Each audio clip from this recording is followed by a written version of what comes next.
Kami berharap dapat terus memberikan support yang terbaik untuk Bapak Ibu semuanya, memastikan bahwa setiap kebutuhan Bapak Ibu bisa terpenuhi dengan layanan dan produk yang berkualitas tentunya. Semoga cara customer gathering ini dapat mempererat hubungan kita semua, Bapak Ibu. Mari kita nikmati momen ini bersama dan semoga kerjasama kita semakin solid di masa depan. Take a long and to go beyond. As you know now, AI changed the whole world, right? So we also invested our first factory, shared service factory in Malaysia, Penang, and this is the reason why my corporate they give me the new assignment how to embrace together with Indonesia company to go beyond Asia or even go further outside. Jadi saat ini di Europe, kalau Bapak Ibu pernah dengar, yaitu ketika mereka mau melakukan impor barang, maka mereka tidak hanya melihat kualitas barang, tapi mereka juga melihat berapa nilai tax karbon yang dihasilkan.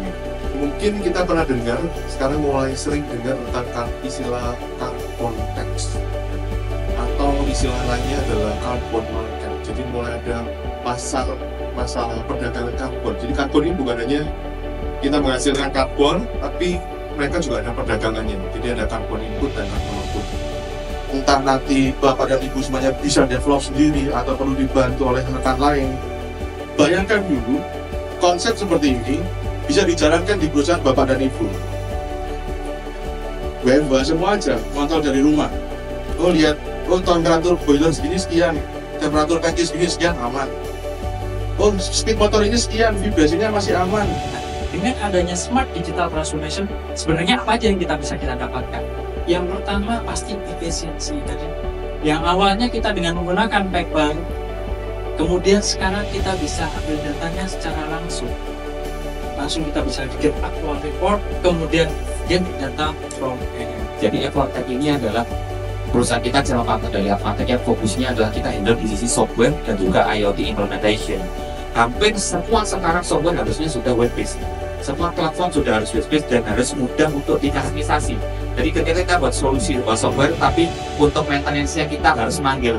Setiap ada rusak harus dipanggil, harus programmernya itu kesulitan sendiri, baik untuk company implementornya maupun untuk end usernya. Sehingga solusinya yang kami berikan adalah low code no code dengan easy customization. Jadi tadi saya sempat lihat websitenya. Nah di situ kan ada terpapar dashboard ya. Nah apakah ada fasilitas terkait chatbot misalkan, atau dia misalkan ada penurunan, dia ada notifikasi dan misalkan ada perlu inputan dari kita, jadi nanti ada feedback gitu Bang. Mendapatkan karbon latensi itu mitigasinya seperti apa ya dari FOL ini gitu. Kalau misalnya ini kan bisa jadi saya bisa mengadaptasi nih, membuat dari metode yang waving menjadi low hama gitu. Cuma saya pengen tahu itu ketika ada latensi itu bagaimana mitigasinya gitu. Soalnya saya pernah pakai LoRa dulu juga seperti itu. Kita kan jalannya kita pasang agak jauh di bawah, jadi menurut beberapa kita kayak pipa dan sebagainya itu sinyal kadang kurang bagus. Kebetulan kita lagi ada proyek untuk monitoring PLN di beberapa Pertamina. Jadi nanti pakai menggunakan LoRa antar website, terus dikirim menggunakan gateway.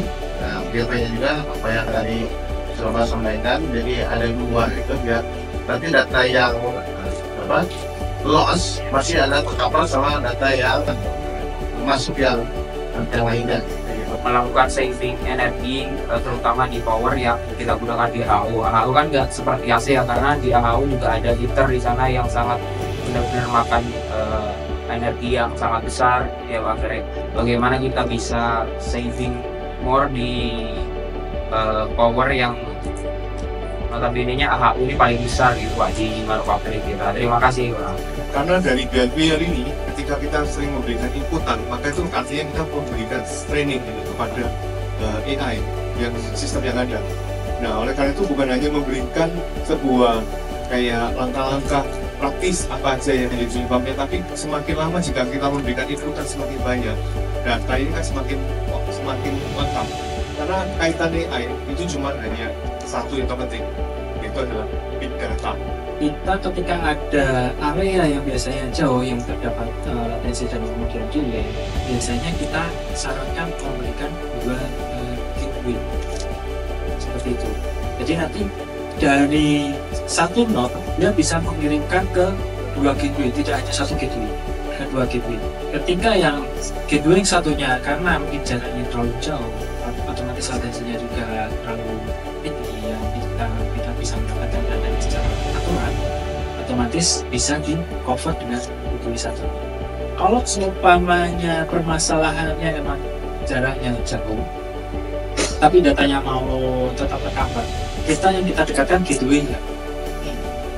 Jadi untuk area di 100 sampai 200 ya, 200 meter itu kita kasih gateway.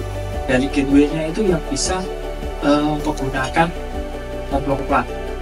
Di situ pun kita juga pasang banyak node di sana, dan dari tes assessment yang kita dapatkan itu kurang lebih jarak dari wellhead sampai ke gateway itu kita dapatkan waktu kita uji tes di oil and gas di site itu 1,2 kilo. Jadi kita pernah pasang sampai sebulan lebih di sana, dan jumlah node-nya itu bisa dapat 1,2 kilo. Jadi AHU ini nggak bisa disampaikan hanya dengan monitoring, memang iya harus sampai ke kontrol. Jadi kita harus AHU ini yang kita lakukan adalah bukan hanya ngambil data saja kalau di AHU, tapi kita pasang beberapa kontrol-kontrol yang ada di sana, plus beberapa analisis yang kita itu bisa mengatur namanya kontrol di AHU-nya. Itu masih digunakan sekarang di stasiun double track itu Cikarang sampai Manggarai. Mungkin sekarang umurnya sudah hampir 10 tahun, itu masih oke. Dan biasanya untuk spesifikasi kita itu hard disknya itu memorinya harus redundansi, pasti itu sudah pasti jadi requirement kita gitu. Dan yang di lintas tentara pun dari tahun 2013 harusnya sekarang udah mulai pergantian. Ini berarti 2017 sudah hampir 12 tahun belum diganti tuh dari PT KAI, berarti masih oke nih. Terus di jalan mana fuel kita boros gitu, terus alat kita, ban kita kapan harus diganti. Nah itu jadi pas kita melakukan digitalisasi ini, guru kita memang meningkat lebih jauh. Mungkin kalau dulu kami masih belum terlalu besar, sekarang kami sudah cukup besar di industri kita di Indonesia gitu. Kalau itu cukup banyak, signifikan sekali lah, karena pengambilan keputusan sekarang sudah banyak dari proses digitalisasi yang sudah kita lakukan.